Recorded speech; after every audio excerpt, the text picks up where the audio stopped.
No me cansaré de decir que la Rusia moderna cada vez se parece más y más a lo peor del sistema soviético.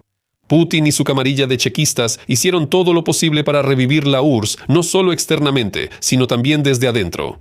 Sin embargo, el verdadero sistema soviético no son solo los koljoses, las ejecuciones masivas, los monumentos a Lenin y el constante deleite con todo tipo de tonterías ideológicas. También es un aislamiento informativo extremadamente estricto, un aislamiento del mundo exterior, de los malditos burgueses y del occidente que siempre está en decadencia. De lo contrario, el adoctrinamiento de la población está condenado al fracaso desde el principio. Por eso, hoy vamos a hablar de cómo las autoridades rusas están apretando cada vez más el último bastión de la libertad y el pensamiento independiente, el Internet. Veamos cómo Putin está creando su propio equivalente al cortafuegos chino. Analizaremos qué está prohibido y bloqueado en Rusia y a dónde aún no han llegado las descaradas manitas del Kremlin. Y por supuesto también analizaremos qué le espera a la red mundial en Rusia durante los próximos años. Me llamo Semyon. Del canal Megashot TV veamos a Rusia a través de los ojos de Orwell. Que me lleve el Cheburnet.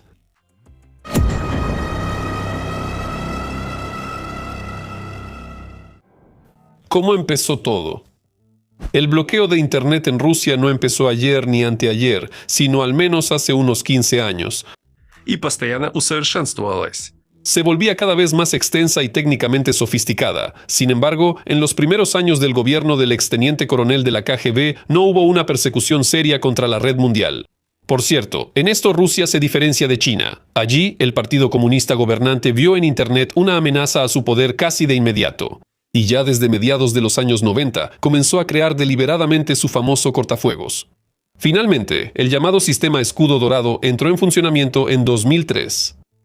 Pero en Rusia siempre todo se hace con un retraso considerable. Esto se debe tanto a la típica negligencia rusa como a la falta de comprensión de toda esa camarilla de la KGB sobre el verdadero poder de la red mundial, al menos al principio. Putin pasó principalmente sus 2 primeros mandatos formando su propia vertical de poder. Y esto, ante todo, fue la creación de la improvisada y mediocre partido presidencial Rusia Unida, seguida de la toma de control de la Duma estatal. En pocas palabras, todos los esfuerzos se enfocaron en crear mecanismos para que las fuerzas realmente opositoras no pudieran llegar al poder por medios legales bajo ninguna circunstancia.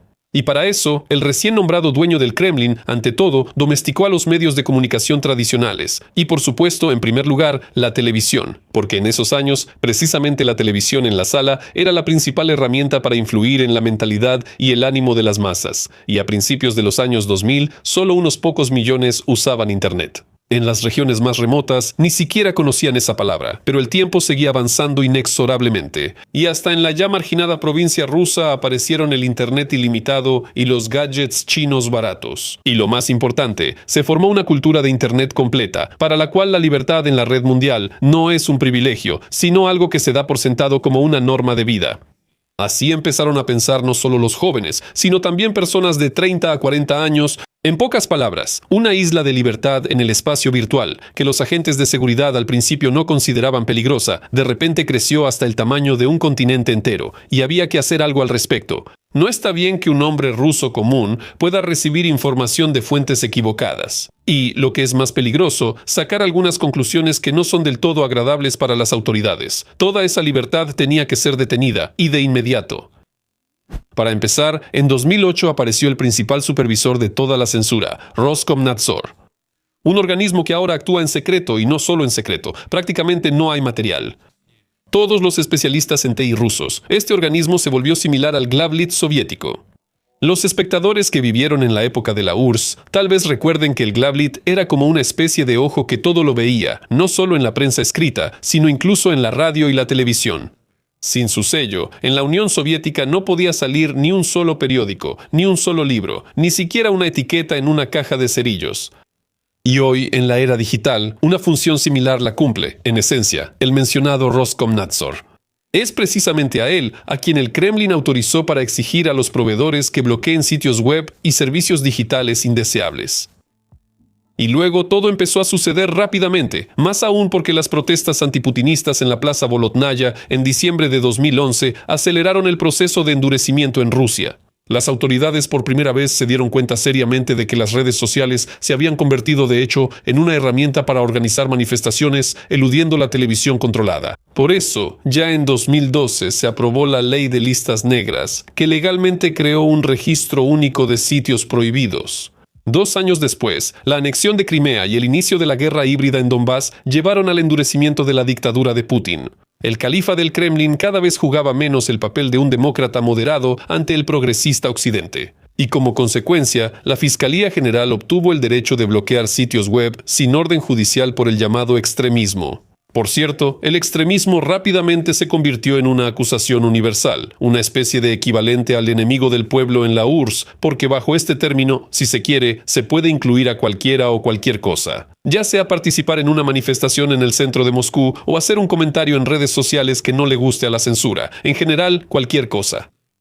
En 2016 se aprobó la famosa Ley Yarovaya, que en realidad fue redactada por personas amables del FSB.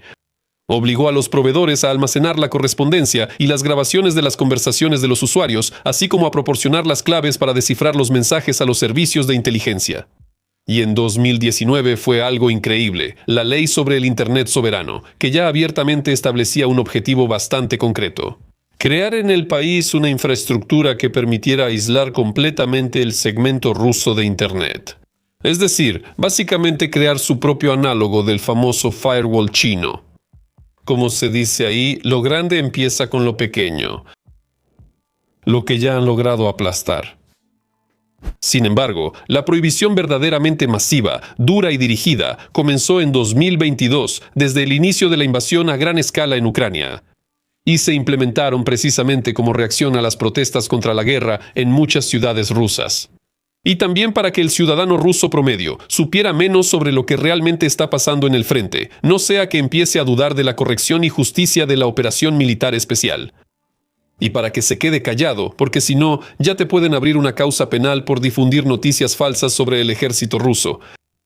En primer lugar, las redes sociales occidentales fueron las primeras en ser atacadas. Ya en marzo de 2022, Facebook e Instagram fueron bloqueados, ya que su empresa matriz, Meta, fue reconocida como una organización extremista. Si la prohibición de Facebook no causó una gran indignación, porque el público ruso en su mayoría prefería VKontakte o simplemente vk.ru, la prohibición de Instagram sí causó un verdadero furor. Especialmente entre blogueros, influencers y otros creadores de contenido digital. Para ellos, Instagram era una de las principales formas de ganar dinero. Además, se dio un golpe serio a los pequeños y medianos empresarios, quienes usaban regularmente esta red social para vender y promocionar su propia publicidad. También, casi al mismo tiempo que Facebook e Instagram, se bloqueó Twitter, que hoy se conoce bajo la marca X. Todas estas prohibiciones, en la práctica, significaron la destrucción del marco legal para las principales plataformas publicitarias y de medios del mundo. Eso es precisamente lo que buscaban las autoridades rusas. Aislar al máximo el espacio informativo ruso del resto del mundo. Separarse, como el viejo sistema soviético frente al decadente Occidente, con un muro digital. Una nueva muro de Berlín. Y no les importa que los negocios rusos hayan sufrido pérdidas colosales por estas prohibiciones y bloqueos. Con Instagram, de hecho, ocurrió una historia curiosa. Justo después de su bloqueo, las autoridades prometieron crear una alternativa digna llamada Rosgram. Lo presentaron como una red social nacional con funcionalidades similares. Es decir, publicación de fotos y videos, comunicación, un feed y, por supuesto, monetización para los blogueros. Sin embargo, desde el principio hubo retrasos y nunca se realizó un lanzamiento completo a gran escala. Las fechas de lanzamiento de Rosgram se pospusieron decenas de veces. En el verano del 2023, la aplicación finalmente estuvo disponible, pero resultó estar muy poco desarrollada, con una interfaz muy mala y fallas frecuentes. Mientras tanto, ya se habían repartido rápidamente el dinero de los inversionistas, pero la audiencia nunca llegó. La red social se quedó con muy pocos visitantes y un número mínimo de usuarios activos. Los blogueros y las empresas no se mudaron ahí en su mayoría, sino que empezaron a trabajar en Telegram o VK. Algunos seguían usando Instagram por vías informales. Hablaremos de estos métodos alternativos más adelante. El resultado fue bastante predecible. Rosgram existe formalmente hasta hoy. Tiene su propio sitio web, pero parece un cascarón vacío con llamados a registrarse e invitar amigos. La aplicación móvil prácticamente no se actualiza. Al parecer, los desarrolladores simplemente la abandonaron. Así que, al final, Rosgram se convirtió en un proyecto medio muerto y sin sentido, y no funciona como una red social completa, una burbuja mediática que explotó muy rápido. YouTube ya no manda. Las autoridades rusas ya desde hace tiempo miran con mucha sospecha a YouTube. Porque precisamente YouTube seguía siendo una de las últimas fuentes de información disponibles en el segmento de Internet en ruso, que no estaba bajo la influencia de la censura y que alojaba materiales de aquellos que critican la dictadura de Putin y su política. Sin embargo, solo lograron tomarse el asunto en serio hasta julio de 2024. Al mismo tiempo, las autoridades rusas decidieron no tomar al toro por los cuernos de inmediato, sino empezar poco a poco, desde lejos. Cocer la rana, por así decirlo, a fuego lento. Por eso, YouTube no fue completamente bloqueado, solo se le limitó la velocidad. Roskomnadzor comenzó a ralentizar artificialmente el tráfico. En menos de un mes, la velocidad cayó en promedio entre un 60 y un 70%, y los videos se cargaban con mucho retraso y frecuentes fallas.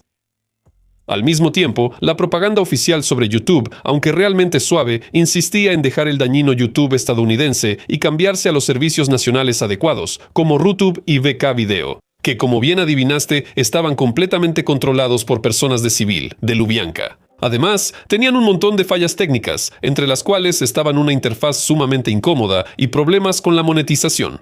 Como resultado de tales restricciones, en menos de un año la cantidad de usuarios de YouTube se redujo en más de la mitad. A pocos les gustaba ver la carga interminable en la pantalla o un error de conexión. Por eso, muchos blogueros se vieron obligados a cambiarse a incómodas alternativas rusas o a usar VPN.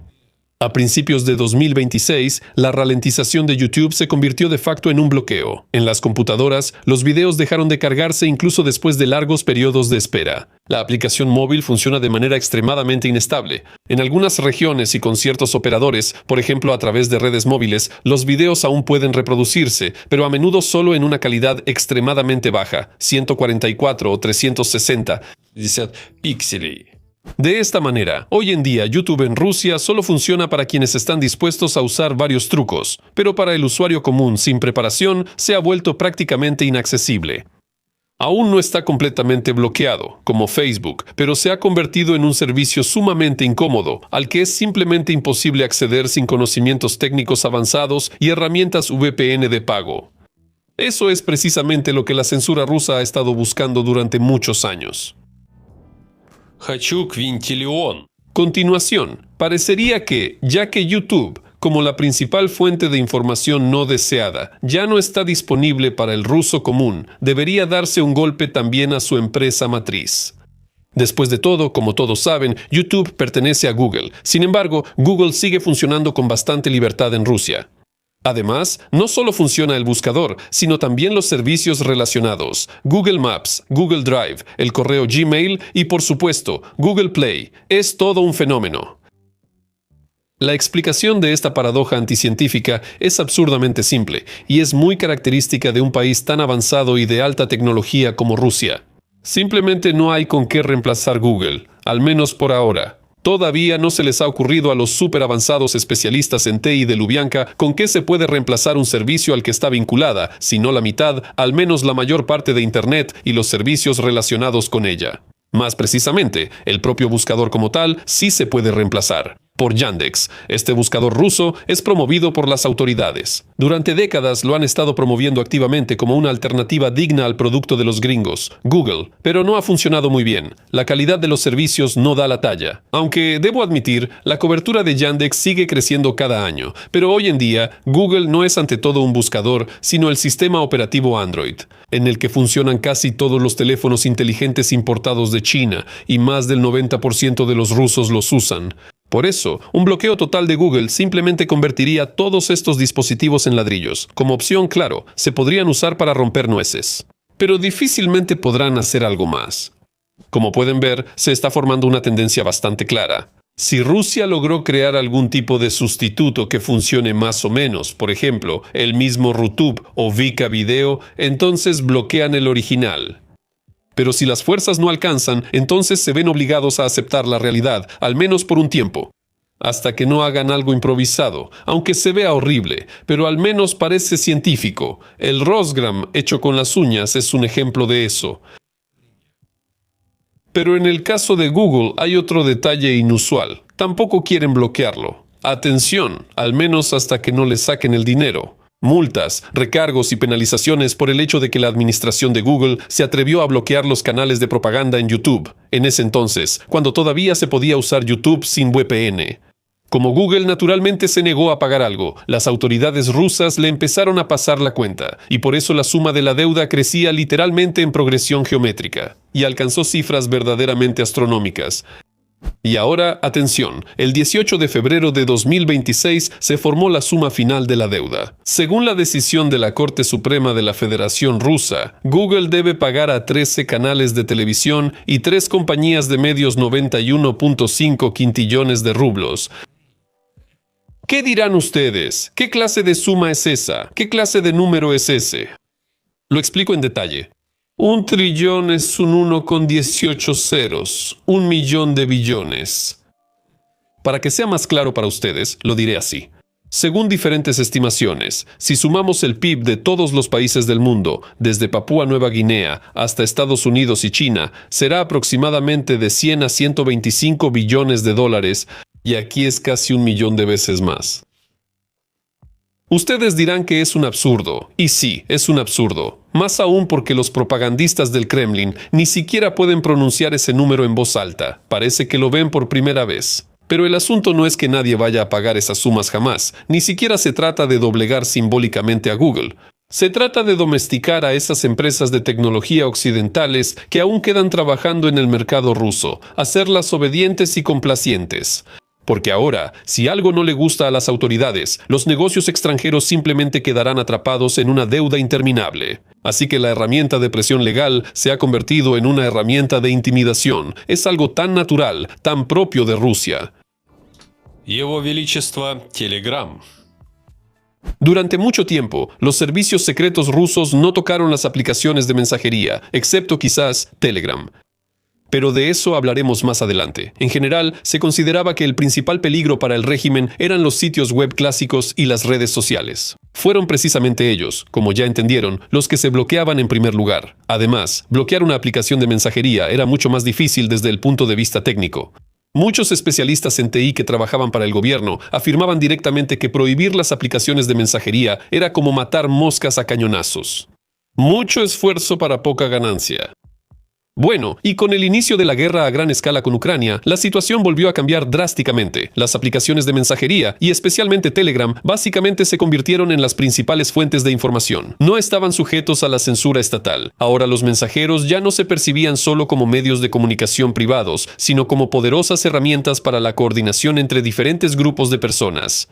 Es notable que el mismo Telegram fuera utilizado tanto por ciudadanos opositores, por ejemplo para intercambiar noticias, como por fuerzas progubernamentales, como los tristemente célebres patriotas Z y otros propagandistas. Y en general, en los últimos años, entre los rusos educados y más o menos críticos, se consideraba de buen gusto obtener información precisamente de Telegram.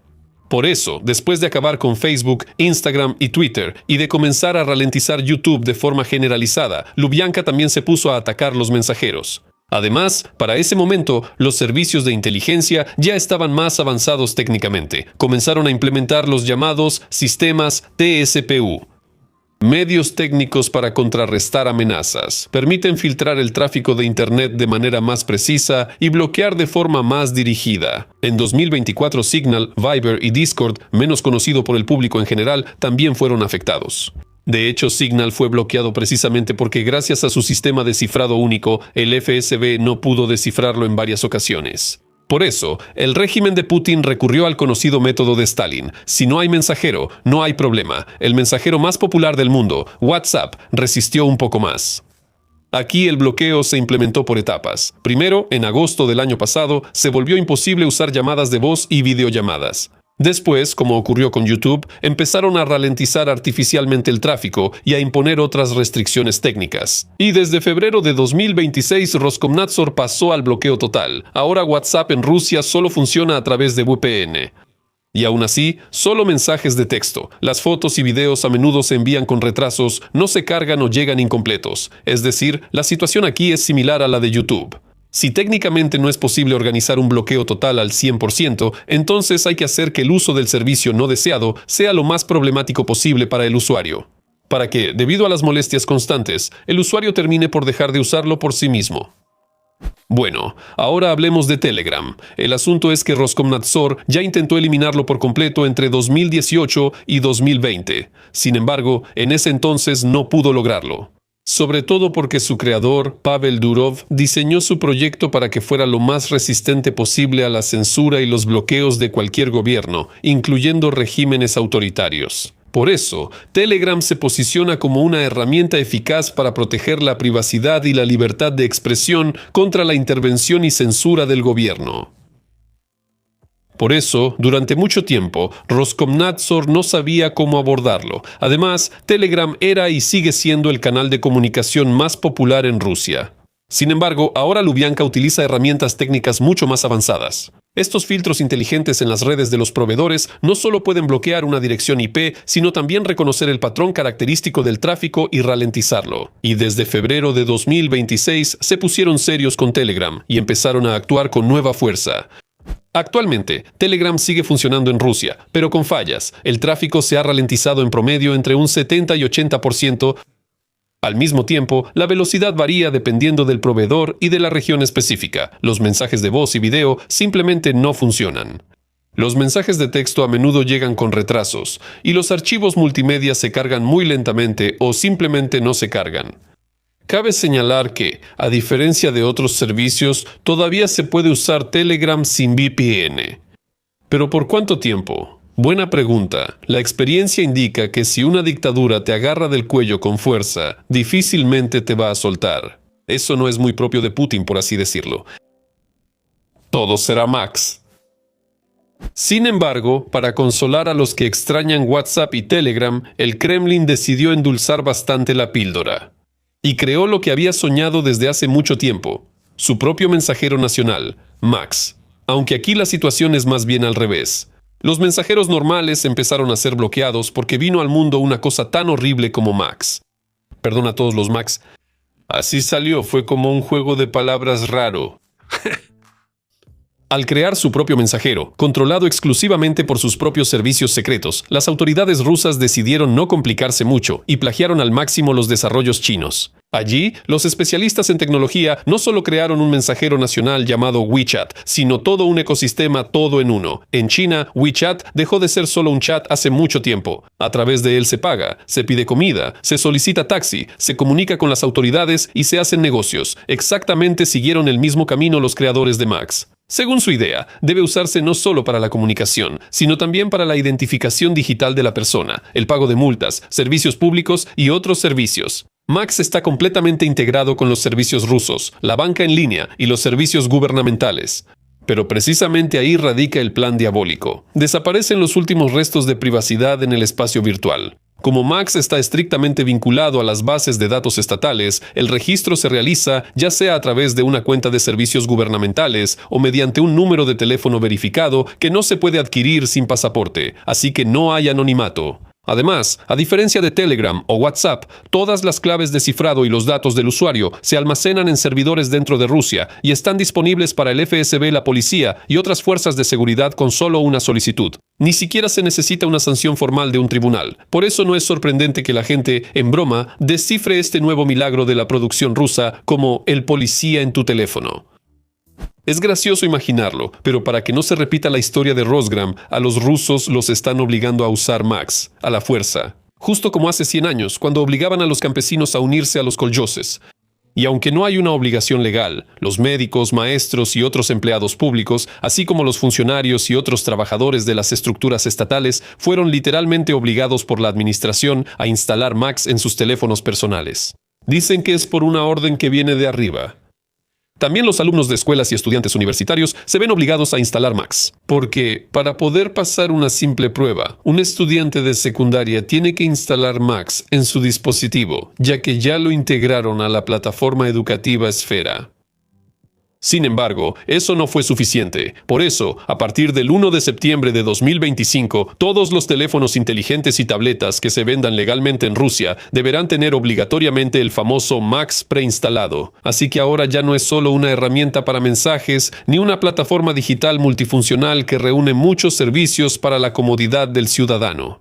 Hoy en día, Max ya es un sistema de gestión gubernamental completo, y ni siquiera lo ocultan mucho. ¿Qué se puede decir al respecto para concluir? En su momento, Orwell en su legendaria novela 1984 mostró el estado totalitario perfecto. Ahí, el poder del partido gobernante se mantenía no solo por la represión y la propaganda, sino también por el uso de las llamadas telepantallas, dispositivos especiales que se instalaban obligatoriamente en cada vivienda para vigilar a cada ciudadano. Ahora bien, díganme, resulta que esa telepantalla ficticia es prácticamente un gadget con Max instalado, solo que con un diseño más atractivo. ¿Y qué sigue? Si respondo de la manera más breve posible, Rusia inevitablemente seguirá endureciendo el control digital en los próximos años. Es decir, habrá un aumento de la censura en Internet, más bloqueos de servicios no deseados y mejoras en los mecanismos existentes. Toda esta locura inevitablemente irá acompañada del actual deterioro en la calidad del Internet. El objetivo final de las autoridades es claro, la mencionada creación de su propio Internet soberano, es decir, completamente cerrado, para que Runet, o como cada vez más lo llaman, Cheburnet, esté totalmente aislado de la red mundial. Es una especie de modelo chino-iraní, un modelo de cortina de hierro digital. Y la guerra en curso con Ucrania es el pretexto perfecto para cualquier prohibición que se planee. Todo lo que hacemos es por la seguridad. Punto. Sin embargo, para crear ese Cheburnet perfecto, las autoridades rusas aún tienen mucho trabajo por hacer. Ante todo, deben limitar al máximo el uso de VPN y otros servicios proxy que permiten, aunque sea con dificultad, eludir los bloqueos. Por eso, una de las innovaciones en esta dirección es este requisito para las plataformas en línea y marketplaces rusos. A las plataformas en línea y marketplaces rusos, para que restrinjan el acceso a los usuarios que tengan activados servicios VPN prohibidos. En el futuro, se plantea la introducción del llamado impuesto al VPN, es decir, cobrar una tarifa por el tráfico de Internet que supere los 15 GB al mes al acceder a recursos extranjeros. Porque para eludir los bloqueos se utilizan precisamente servicios extranjeros. También se están implementando activamente las llamadas listas blancas. Estos son sitios que pueden funcionar incluso cuando se corta el Internet móvil. Resulta que, en el futuro, habrá cada vez más de estos cortes. Una dictadura digital en su forma más pura. Y como la cereza del pastel, la lucha contra la inteligencia artificial que está ganando impulso. En los planes de las autoridades rusas para los próximos años está la restricción o el bloqueo total del funcionamiento de los chatbots occidentales con inteligencia artificial incorporada. Es decir, ChatGPT, Grok, Gemini y en general, todo aquello sin lo cual ya no puede imaginar su vida cualquier persona moderna y avanzada. Y no hay nada sorprendente en esto, porque la dictadura no necesita ciudadanos inteligentes. La dictadura necesita ciudadanos obedientes, ciudadanos serviles. Y con un Cheburnet soberano y de bolsillo es mucho más fácil lograrlo. Gracias por ver hasta el final, gracias a todos los patrocinadores por apoyar el canal. Y nos vemos en el próximo episodio. Adiós a todos.